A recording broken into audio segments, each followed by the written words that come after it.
real estate can generate earnings from property investments with minimal active involvement. Key strategies include owning rental properties, participating in crowdfunding, and forming partnerships. Rental properties, whether single-family homes or multi-unit buildings, provide steady cash flow, but require significant initial investment and ongoing management. Commercial real estate, such as office and retail spaces, offers substantial income, but demands more expertise and larger capital. Crowdfunding platforms allow investors to pool funds for larger projects, reducing entry barriers and spreading risk, while partnerships leverage combined resources for more complex investments. Short-term vacation rentals through platforms like Airbnb can yield higher returns, but need active management and regulatory compliance. Benefits of real estate passive income include consistent revenue, property appreciation, tax advantages, and diversification. However, it involves upfront investment, market risks, and management responsibilities. With strategic planning and informed decisions, real estate can be a robust source of passive income, enhancing financial security and independence.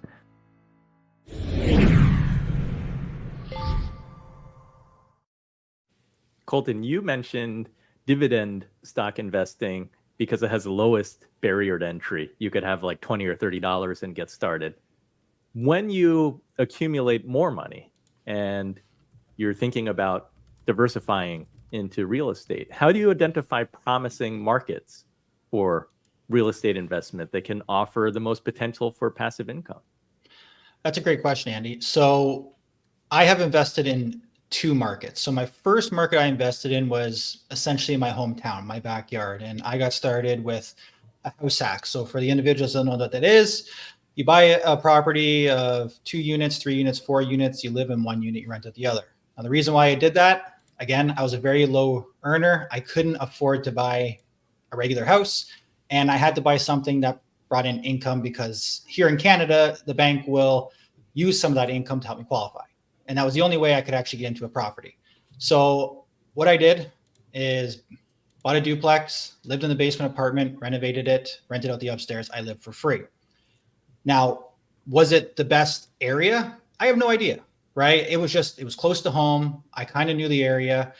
Was it the best? Again, I don't know. But I think a lot of people get caught up in social media and they see people investing in all these big cities and all these big towns, and they think that their own small hometown isn't profitable, isn't the right thing. And I can tell you that only investing in small towns, I have become wealthy doing that because there's less competition. It's easier to get into properties because of their valuations compared to the big cities. And as we're seeing this trend, and I noticed this trend a long, long time ago, which is why I stayed to small cities, you see people from the big cities moving into the smaller suburbs because it's more affordable. And that trend will continue as inflation continues to go high and currency debasement continues to run rampant. You're going to see people flood to where it's cheaper. So my second phase was we ended up selling all of our properties in Ontario, Canada, which was where I was living, and we moved everything to the East Coast of Canada because we saw that now where we sold properties for $500,000, $600,000, $700,000, we can now buy those same duplexes for $150,000, $200,000, but the rents were constantly going up. And we also saw that the potential for value and migration was continuing to go out that way because of affordability. So I would say for individuals looking to get started in real estate, look in your backyard, become an expert in that area, talk to real estate agents, talk to mortgage brokers, start a meetup. There wasn't any meetups in my hometown, so I started my own meetup on Facebook, and then we met at a local bar every Tuesday. And you're going to become an expert very quickly. And that's, in my opinion, the best way and the best place to get started is your own backyard. Michael, can you discuss the advantages and disadvantages of single-family homes versus multi-unit buildings? Yeah, so as somebody who owns both of them, there's a couple of pluses and minuses. You know, single-family homes, generally speaking, are what most people understand. It was certainly my case. However, 1031ing or selling or exchanging from houses to smaller multifamilies, you need to understand there's certainly more management headaches, right? When you start having shared walls and parking and all of those things, part of the management becomes, being a counselor. So definitely if you only have experience with houses and you're going to jump to a fourplex or a 10-unit building, which I have, realize that the management the management work is going to be more. Turnover is going to be certainly higher. The landlord's going to be responsible for more expenses. For example, in a house, the tenant owns electricity. In a multifamily, you may be responsible for some electricity in common areas and things of that nature. So realize that if you're going to make the leap from a house to small multis, the lift is not as easy. That's certainly a mistake I made at year 5 is I thought they were all the same and they weren't. It's good to know a mistake to avoid. Dustin, what's your approach to evaluating and selecting profitable rental properties? Well, what it comes down to is every single type of asset class, you're going to have good deals and bad deals. And so I have students that come and as I'm talking to them, they'll say, well, Dustin, should I look for this type of deal or this type of deal or like single family home or a duplex or a tribe? And they throw in all these ors, like, should I do this or that? And I say, it should not be an or, it should be an and. And the reason why I say that is you have no idea what deal is going to come your way. Now, I'm not saying you should jump right into multifamily. I literally just closed on a 355 unit apartment complex, which is going very well, but I didn't start there. A lot of people say you can start at multifamily, which I don't think you can personally. It's too hard to make money to get financial freedom with multifamily because you have a lot of other investors. It's just a whole nother ball of wax. But when you buy a rental property, you can actually get cash flow so very fast. You can rent it long-term. You can rent it mid-term, 30, 60, 90 days. You can do short-term, which is like Airbnb. And you could also do a co-living where you rent out per room. So there's so many great ways to make money. But you should not be looking at, should I just focus solely on a single-family home? Well, you can. But what if a duplex come your way and you're like, well, that's not the one I was looking for? Well, there could be fantastic deals that you are passing up. So my suggestion, if you're going to be looking at a specific city where you're going to be looking to invest, and I think Colton's very, very right. Every city is going to have great areas to invest in. Don't write off areas that you might be thinking, oh, it's just too expensive or it's too this or too that. No, there are deals everywhere. And to give you one quick example, we just bought a 355 unit apartment complex. It's right near Nashville, but we got it 60 cents on the dollar because the seller was distressed, which means they needed the money for another project. And they came to us and said, hey, we want you to buy it from us. We're not even going to take it to market. Well, we weren't even really looking for this deal, but they brought it to us and said, we're going to sell it to you. We're going to double our money because we bought it 14 years ago, but you're going to capture a lot of equity because you can close fast. So we got it 60 cents on the dollar. So what I'm saying is if you're going to get started, you want to look at all types of deals. Now, I personally suggest single family homes are great, 4 units and below. Residential are terrific because you can start you get regular conventional loans. 30-year fixed are fantastic because your interest does not go up, your payments don't go up. What happens is you pay it off over time. Eventually you own the property, you can give them to your kids. So if I were to get started, I would look at all types of deals from 1 to 4 units, and then at the same time, be figuring out who could be your mentor. Who can you learn from? Like more than likely, everybody here is going to have some experience that can help you to walk you through the process of doing it successfully and I suggest don't manage the property yourself. You hire other property managers. And when you hire those property managers, you account for that expense before you buy the property. People ask me, Dustin, how do you afford a property manager? Like, I don't afford it. Like, I don't have to get a job to pay for the property managers. I buy the property knowing I have a manager paid for before I buy the property. So that's what my suggestion is. If you're going to get started in residential, 4 units and below, you can successfully do it very, very well. How about you, MC? What strategies do you recommend for diversifying real estate, and how do you minimize risk? Yeah, so for me, I'm always trying to see where there are blue oceans, as opposed to the red oceans where all the sharks are fighting over some of the scraps and there's a lot of blood in the water. So sometimes you have to get very creative. So I'll share an example. This is very interesting.